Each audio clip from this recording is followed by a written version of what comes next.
আসসালামু আলাইকুম বন্ধুরা। তো আমার বাড়িতে কিছু ডিম খাওয়ার জন্য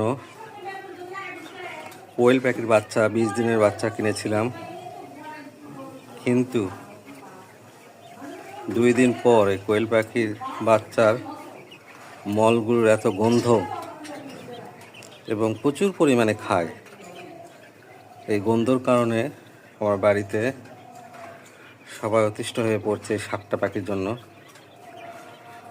তো কোয়েল পাখির এত গন্ধ আগে শুনেছি, কিন্তু বাস্তবে দেখলাম আর প্রচুর খায়, সব সময় খাইতেই থাকে, যার কারণে মলমূত্র বেশি।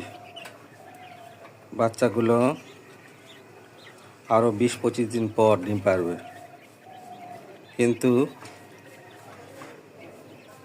এই বাচ্চাগুলোর মলের গন্ধের কারণে সমস্যার সৃষ্টি হয়েছে।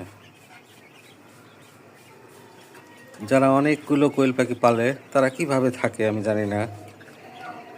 এরা অনেক গন্ধ নিয়ে বা কোনো মেডিসিন ব্যবহার করে তা আমার জানা নেই।